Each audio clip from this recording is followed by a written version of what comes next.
Hello everybody, I'm Pat. I'm Melissa, and welcome to our New Jersey Sews workshop on how to make an 18th century jacket.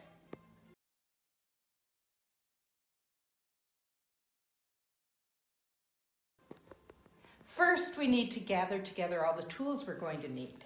You're going to need your patterns that you pre-purchased. You're going to need measuring tools, scissors, two kinds, one for paper and one for fabric. You're going to need marking tools, everything, maybe chalk or pencils. You could use a dry erase marker. Maybe in high school you used something like this. I also use pins sometimes. You might need bias tape. Here's another piece. Some thread, and maybe some boning and some awls. Also, some of you may need tape. So let's get started, shall we?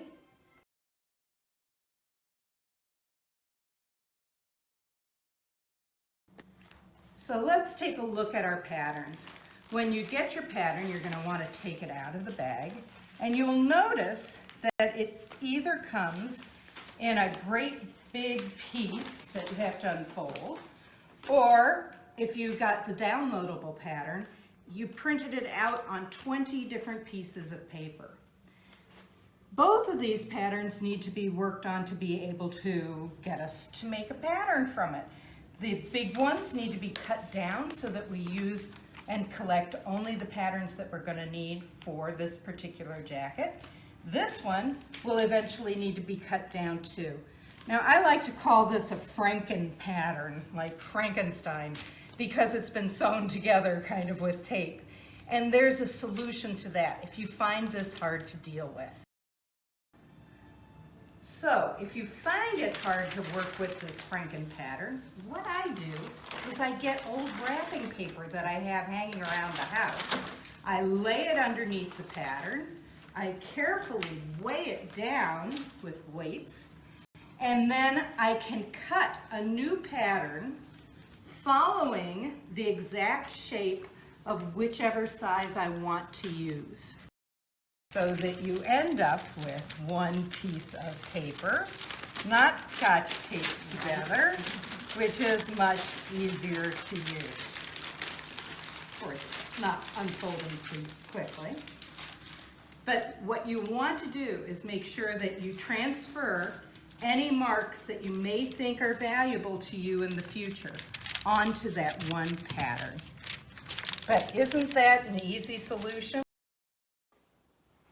When you're cutting out your pattern, remember you're cutting paper, please use your paper scissors and not your fabric scissors.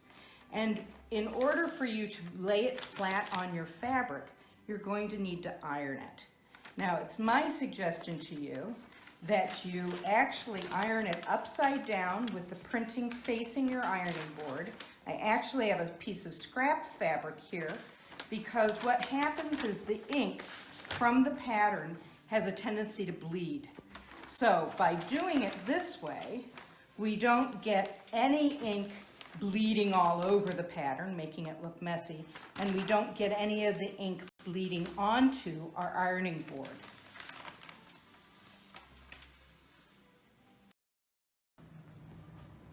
So ladies, these are the three patterns that we're going to be dealing with.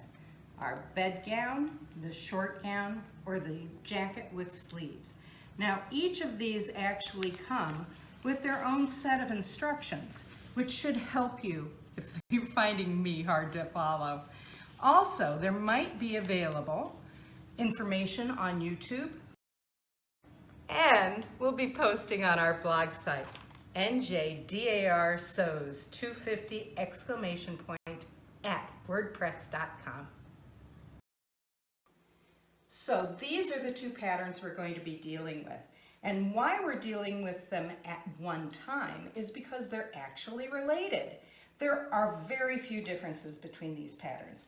This one has a V-neck instead of a curved neck, and it's longer than the short gown, but they're basically the same. What they're called in history is a T-shaped garment.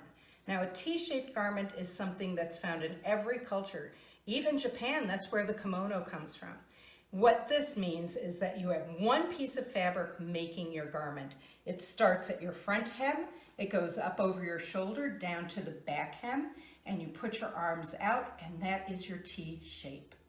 So from side to side of your fabric, from end to end.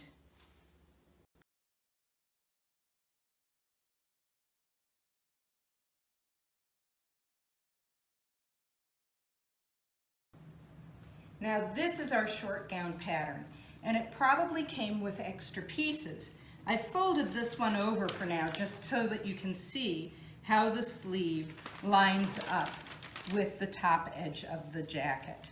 And this is the extra piece that allows it to go over your hips easily. Now you're going to need 2 of these, one for each sleeve, and you're actually going to need 4 of those because you need 1 for each front side and 1 for each back side.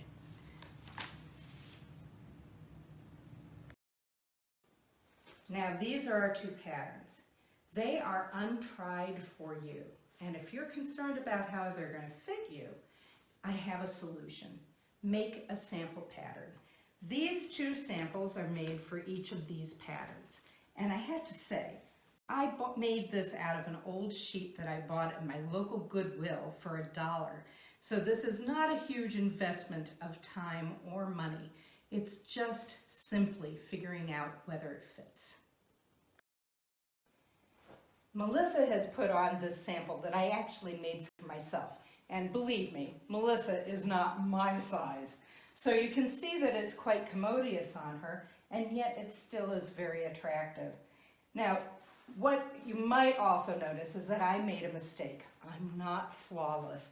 I put my pleats on the outside instead of on the inside. But what might be the most important fitting point on this jacket is this area here, because you want to make sure it hits your waist at the right point.